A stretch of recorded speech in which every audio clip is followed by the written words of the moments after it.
Oops, 1 or 2-2. Good luck. This shouldn't really pair us up when we have quite such a large rating gap as that. 300 games for opponent. Okay, knight 6. That's a slightly unusual move to play at a lower rating level, but obviously we'll just trust that our opponent's rating is accurate. There is 300 games. You only need 20-30 games or something to set your rating level. Okay, I'm just going to develop my bishop there. I'll just click my file off. We're just going to get the bishop outside the pawn chain, challenge for the center, or we can develop our bishop castle or right up. Very flexible for both sides here. Very flexible. Okay, so he's going to play a bishop here. I'm going to develop the bishop all the way up and see what he does. He's just immediately blocked. Okay, let's get ourselves castle. He's playing it very quickly. Very quickly.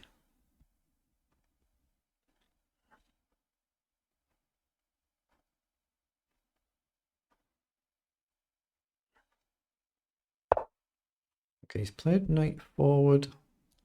What do I want to do? I'm actually looking at c4 to charge the center structure. It gives my knight a nice square behind the pawn. If he hits our bishop, we can always trade, so we're not getting trapped. So I'm just going to play a nice calm move in c4. My bishop can always trade if I miss something, or I can drop back. And if takes, I can just simply take. Or I could even take here, but I think it makes sense just to take the pawn and develop the knight or drop the bishop back. Pawn's playing very well so far, very well. Knight here or knight here is something to consider. It depends whether I'm going to go this way with the knight or not. Then try and bring the other one across, but the more natural square is just to go to c3.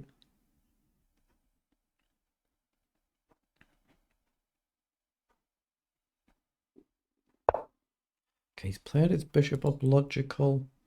Now if I take, he's going to get a pawn into the center. I don't really want that, so I'm going to drop my bishop back.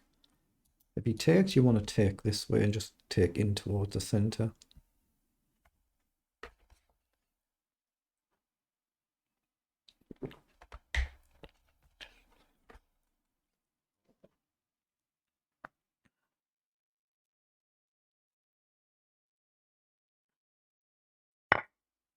Okay, he's taken with the bishop, so we're going to just take back there and try and develop, or we can get the bishop back. Knight up, just a very natural development move, all we're looking at. And see how he wants to play this.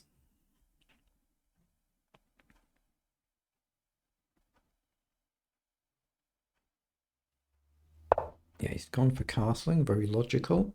So bishop back, a very nice natural development move, just putting pressure on the diagonal for later on. And if he was to play f5, we could nicely take and break the pawn structure. No immediate threat, but the other natural move is just simply play knight up, and if he does take, we get a pawn towards the center. So I'm going to play that one because I haven't yet developed my knight, whereas I have my bishop. So just develop the knight, he takes, so we take back.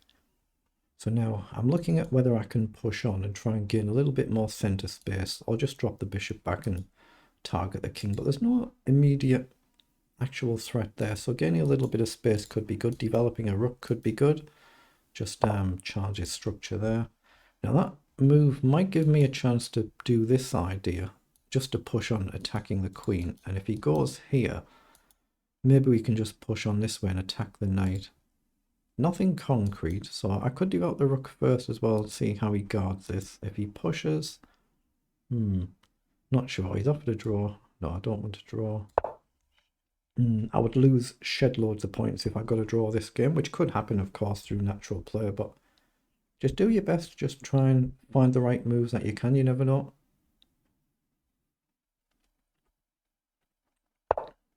Okay, he's played his knight back. He's just moving slightly quickly on that move. I'm just looking at whether to do this. It concedes these squares for his knight potentially, but it's a tempo attacking the queen, and it stops him from pushing his pawn. So on that base, I'm going to do it.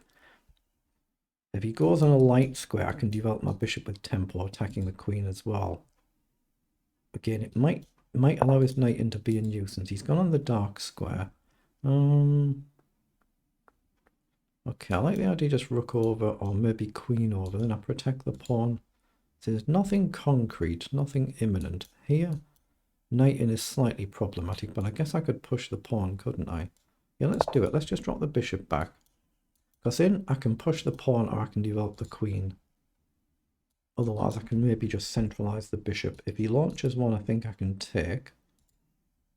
As long as my king's safe. If that knight ends up here, though, that's problematic. So I think I should probably take that. I could potentially sack a pawn, but that's the danger square if the knight gets here, and it's not easy to see how he actually does that. So I'm just going to develop a rook. Nice and calmly does it, just attack the pawn. I guess bishop here is a move where he's pushed the pawn. Okay, so we can develop here. I'm not sure. I could play queen up offering the trade. I could just take. He's playing tremendously, isn't he? Tremendous. I'm actually going to chuck a pawn at the board. That might be a blunder because I'm protecting a pawn with a queen that you don't really want to do, and he has gone for it. Ooh, it's making me a bit concerned here that maybe the draw offer might have been giving me a message that I should have taken it. He's doing rather well, isn't he? He's doing extremely well. Now, I could take here, knight in. I could play queen up and offer the trade. Does that blunder a tactic here? Take, he'd have to take a take back. So queen up is a move. I'm going to play... Oh, I lose this pawn, don't I, though? That's a problem. Let's just go here for now. Then I might just try and offer the queen trade. He's playing this way too well for 1,000. Or so far, anyway. So far. So I'm going to play queen up and offer the queen trade. If the queen comes off, it's simpler to play. It'd be interesting to see if he actually doesn't trade it. If he does, we're threatening to maybe take the knight, but in the game, no immediate threat. Now, he has traded. So if I can, I want to try and go after these pawns now and just try and keep these as well if possible. So rook across or rook right up, as long as we're not getting our rook trapped somewhere. And then try and activate this one. We can always maybe play f3 if we need to, if he gets a lot of pressure coming. So he's gone with the bishop there, so we could go here and force the bishop off. Actually, that looks common sense to me. Just get the bishop off. We get a tempo attacking the rook, and the rook can't counter attacking the knight. So there's no move to attack the knight, so we can develop our rook next move. Depends what he does. Like here, he's going to protect this pawn. I guess we could play knight across. So rook up could be a move. Just got to be careful about this. That's what he's gone for. So I like the idea rook up, and then the other rook to come behind, but I'm going to do that just to try and create something. I'm just going to be careful about this. Right now, my knight, my rook and my king all protect the pawn. I do have f3 if he doubles up here as a potential, and I've got knight here to cut the defense from the rook. He's playing tremendously well, tremendous. He has pushed his pawn, so I need to go after that pawn. So I'm going to play across. Is he going to actually guard it? Maybe I'm a bit hasty there. Maybe knight across might have been better first. That's what he's done. Now I can just drop back, or I can play knight across. I mean, I could even go here first. If I come back and he pushes, I just keep coming back, and eventually we're going to win it. It's whether I can win this first. I don't actually think I can. Here, no, he's going to activate his rook. It's too dangerous, that pawn, so I'll just drop back. But yeah, he's playing this really way beyond the 1,000 level, way beyond it. We'll see what the best wins are on the account afterwards. That sort of checking, though, it's something I normally do off camera. I don't normally do that on my game reviews. Knight across, a little bit of a tempo attacking a pawn, but this is the important one right now. Just get rid of this, and he's still going to have a passed pawn here. This is a bit concerning, this one. Bit concerning. If you can magically put the knight up over here somewhere, this is a bit problematic. Knight here, he might have a move like a pawn push, and we can't take back. I mean, we can leave it, but again, everything's just a little bit problematic. So I'm going to have to trust that I can play quickly at some point as well. Put him under time pressure.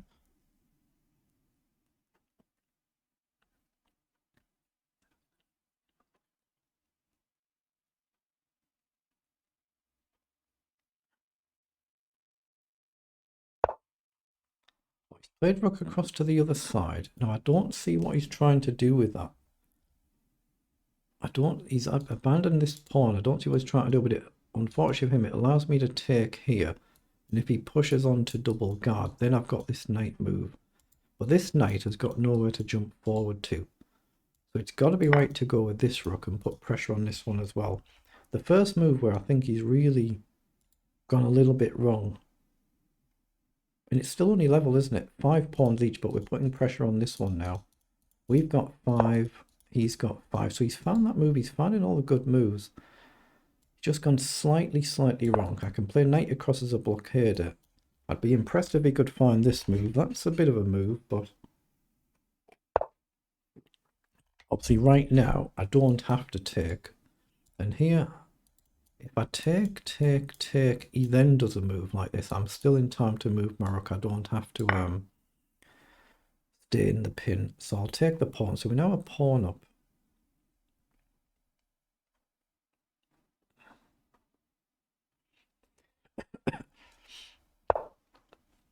Okay, he's doing the right thing. He's trying to keep that on the board there.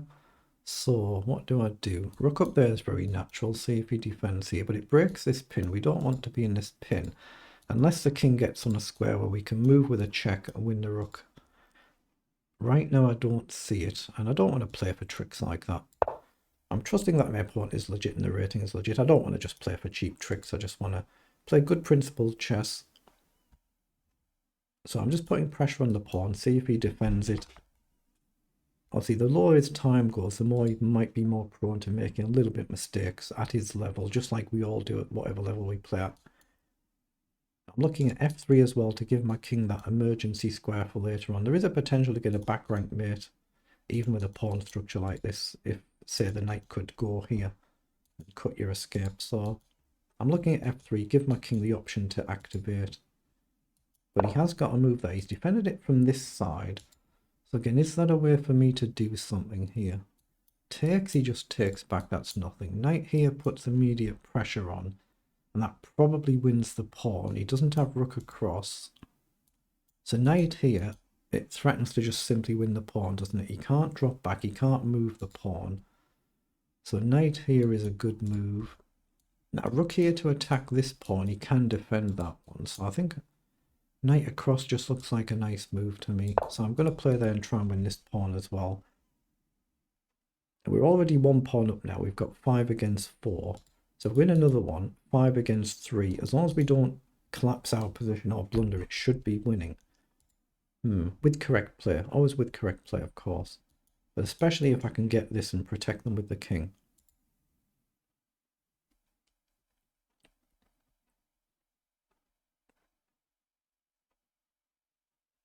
You see my opponent's got the fundamentals of a very good game here, very good understanding, so could do well. And the low rating, when you're playing at the low rating level, trusting the rating is legitimate and accurate, it looks like it is from the games played, then you've always got the potential, if you keep putting the hours in, that you could just get a rating jump overnight at some point and suddenly become 12, 13, 1400. That does happen. That could happen at any point. So good luck with that to our opponent. Now here, we can take with the knight and we get a chance to attack the rook, and then we're threatening a move like a discovered check, but there's nothing to easily target unless we double attack the pawn. Because if we took now, you could get out the way with a check and capture the knight. But the knight could be the right move, but I'm looking and saying, where does my knight go afterwards? And I don't see it. But equally, if I check first and my knight's here, that looks kind of worse to me, so I'm going to take with the knight. Now, he shouldn't take here. He should just move his king.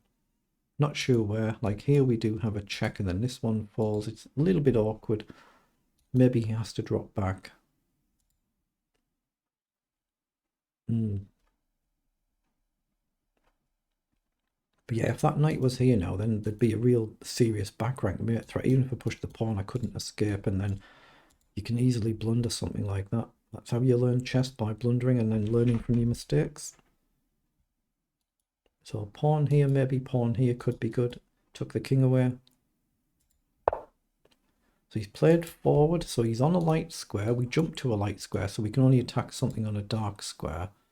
So that's a good move from our opponent, isn't it? Now we can jump back here with a check, but then wherever we go, we can't protect this pawn. So he's done really well there.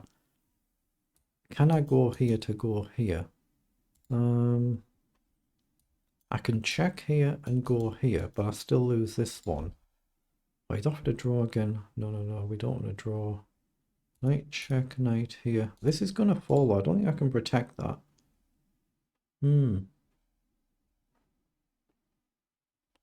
Okay. How do I do this? I'm going to check here and go here. Yeah, these pawns are going to fall. We're not actually better here. I don't think we're actually much better here at all.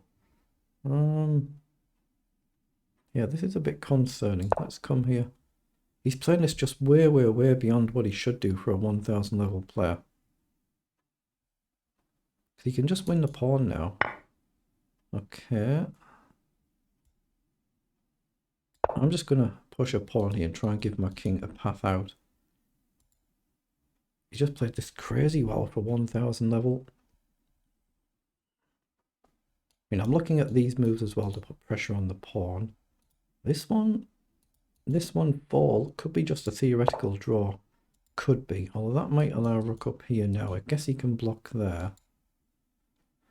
Oh, he's blundered the exchange. He stepped on a wrong square and blundered the exchange. You've got to take your time and spot it. But that was an unbelievable effort, wasn't it? A 1000 player outrated over 1000 points. He's played like that. Let's see what it was in engine speak. So 37 moves there, the move times for both players. We played that crazy well. The Queen's Pawn game Chigorin variation. So if you click on that, you'll get some puzzles to do.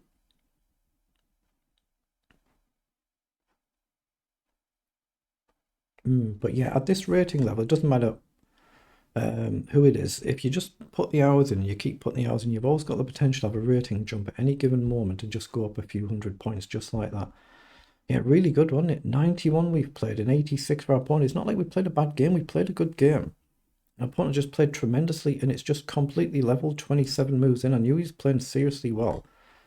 And this is just a completely level position. He's just played it tremendous for a 1000 rating. He's played it way beyond a 1000 level. But it's not like I'm making bad moves here. I'm playing a shocker of a game. I'm playing a decent game. Yeah, he should have pushed the pawn in the center here. Okay. And then we should have gone for that other quiet move just to attack the pawn instead of pushing the pawn early. But we do get better here then. It just comes back to level. So there, I should have put the bishop in the center instead of pushing that side pawn. And then he found a move f5. Okay. See, it's given down as an inaccuracy, but it's still a pretty advanced move for a 1000 player to find.